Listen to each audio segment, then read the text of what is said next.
Ricardo López Murphy, diputado nacional. Muy buenos días, Ricardo, ¿cómo te va? Cris de Atola te saluda. ¿Cómo están ustedes? Muy bien, Ricardo, te quería preguntar cómo estás viendo vos, cómo estás analizando esta situación con el FMI de Argentina y estas idas y vueltas. Bueno, lo veremos ahora cuando venga la misión a chequear. Yo creo que el gobierno argentino no ha cumplido, como yo suponía que no iba a cumplir en el discurso del Parlamento cuando aprobamos la autorización de financiamiento, que no iba a cumplir las metas, que no había ninguna vocación de hacerlo, y creo yo que estamos con problemas en el espíritu de lo que se quería hacer ahí. Los subsidios han estado creciendo espectacularmente, y por otro lado me parece que lo que ha habido es mucha contabilidad creativa. Más allá de lo que ocurra, yo creo que el programa está totalmente fuera, está, como se dice, desanclado. No hay un punto firme donde agarrarse. Probablemente eso lleve a una revisión de su diseño y veremos. Pero de todas maneras es una pena, porque mal que a mí me pareciera el programa, era una referencia y hoy yo creo que deja de serlo. Y Ricardo, analizando un poco la economía argentina, esta bomba de tiempo que parece que es imposible de desactivar, ¿cómo empezamos a desactivar esta situación de una macroeconomía desestabilizada, inflación, crisis? Bueno, yo diría, haciendo lo que hacen los demás países. ¿Qué hacen los demás países? Tienen una situación fiscal más ordenada que la nuestra. Ahí el punto clave a mirar es el riesgo país de la deuda. Cuando el riesgo país es muy alto, hay que dejar de colocar deuda, y eso es lo que Argentina no hace. Tiene que tener una autoridad monetaria independiente. Eso también ha formado parte de las reglas que usan el resto de los países. Tiene que tener previsibilidad en las regulaciones y los impuestos sobre el sector privado, no estar inventando un impuesto cada 2 meses. Tiene que repotenciar la actividad productiva, que es más exportaciones, más inversión, más empleo privado. Tiene que devolverle al país la posibilidad de incorporar la mejor tecnología y las mejores posibilidades. Tiene que buscar una regulación en materia de empleo. Yo ahí he hecho un proyecto de ley que facilite en las pymes, sobre todo, un aumento de empleo. A mí me contaban ayer una cantidad de pymes, muchos empleos que han desaparecido simplemente por el temor a los juicios laborales. Uh-huh. Y eso yo creo que hace mucho daño a la capacidad productiva del país. Todas estas empresas estaban en condiciones de ampliar su actividad y no lo hacían por el temor a los juicios laborales. Eso es una cosa enervante para el futuro. Ahora, con la mayoría de los economistas que hablamos en términos teóricos, más o menos proponen lo mismo. Ahora, en términos prácticos se empieza a ser imposible. ¿Cuál es el parate? Porque no creo que al gobierno hoy no le gustara tener prosperidad económica. Si el sistema político lo aceptara, la reforma que yo propongo en materia, que es muy pequeña en realidad, en materia laboral, propiciaría un aumento de empleo fenomenal en las pymes.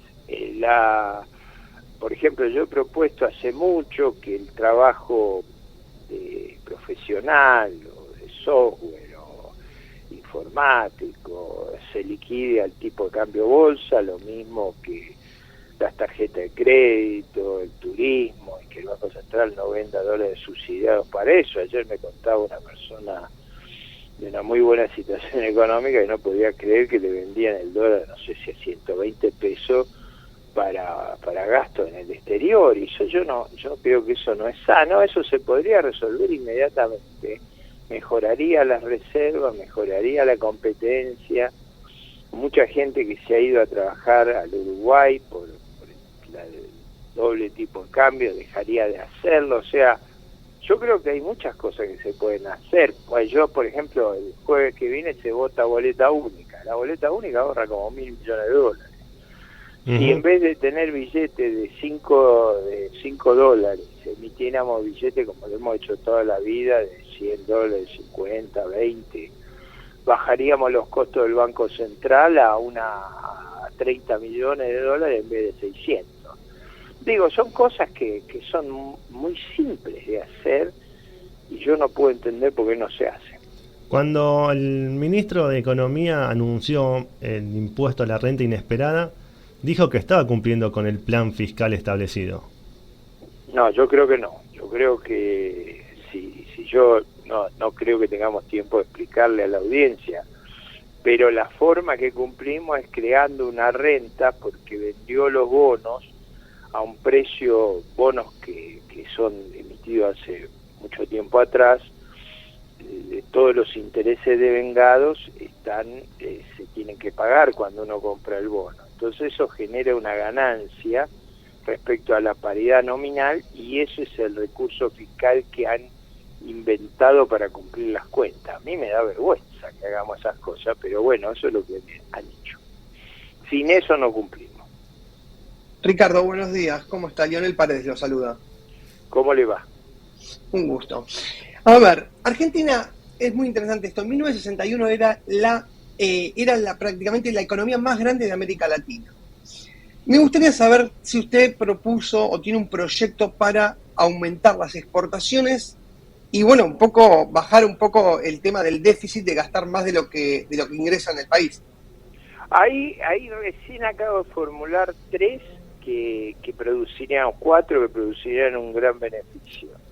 Pasar al dólar MEP las operaciones de informática, de auditoría que se venden, que en realidad no se venden, se evade al dólar oficial, liquidar las operaciones de turismo al dólar MEP,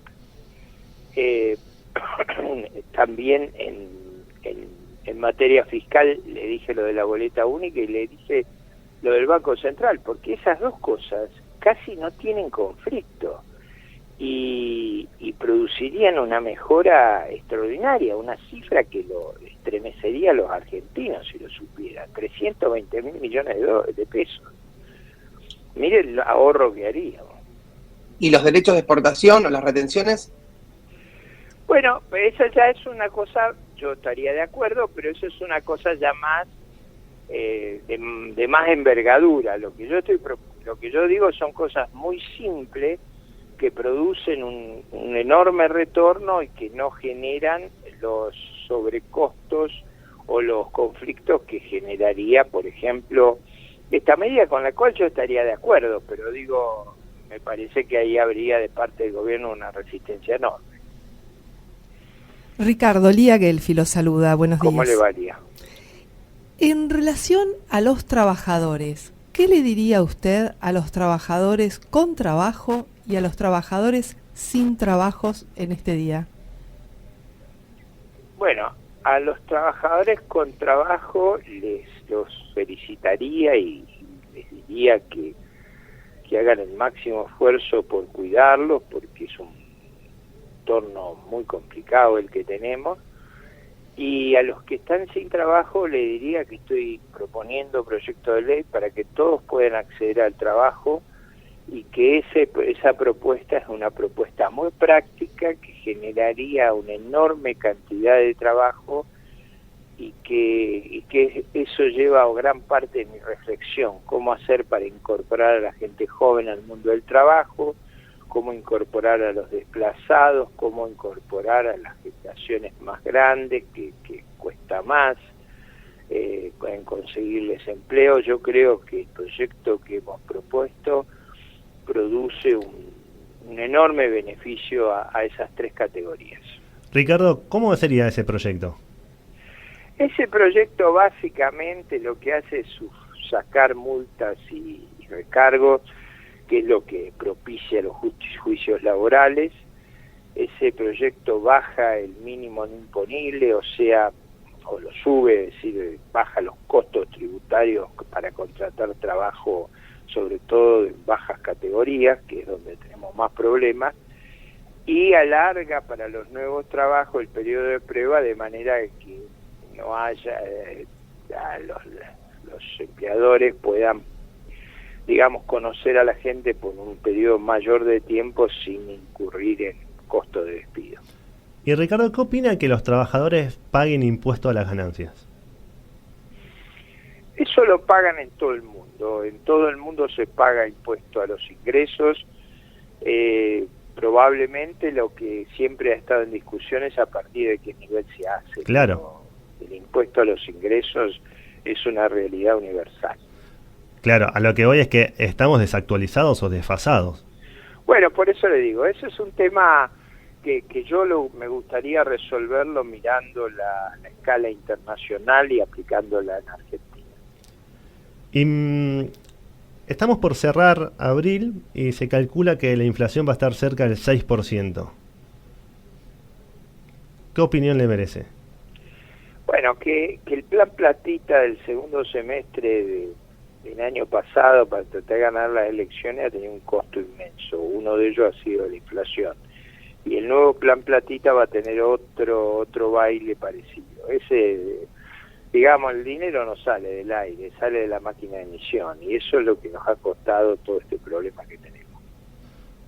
Durante la gestión de Mauricio Macri, la inflación tampoco se pudo frenar. Sí, no tenía la naturaleza que tiene ahora, ¿no? Yo lo veo ahora yendo hacia una situación más descontrolada. Y desde la oposición, ¿qué proyectos pueden o están proponiendo para empezar a frenar esto? Bueno, uno que corregiría esto drásticamente es decretar la autonomía del Banco Central y cesar de permitirle al Banco Central prestarle al Tesoro. Uh-huh. Eso también terminaría con los planes platita, por eso es muy difícil pensar que este gobierno lo haga. Ricardo, la última, le preguntó Lía recién qué le diría a los trabajadores y yo le pregunto qué le diría al empresario PYME. Bueno, que le preste atención a ese proyecto que mencioné porque creo que es una gran solución para las pymes, para los trabajadores y para la sociedad. No hay nada mejor que la gente esté trabajando, no hay nada mejor que crezcan las pymes y no hay nada más positivo a la sociedad que los negocios florezcan. Eso yo creo que es la base de la prosperidad y también de la capacidad del Estado de atender el infortunio. Sin recursos, sin prosperidad, eso no se puede hacer. Muchísimas gracias, Ricardo. Gracias a ustedes, hasta luego. Fue Ricardo López Murphy, diputado nacional.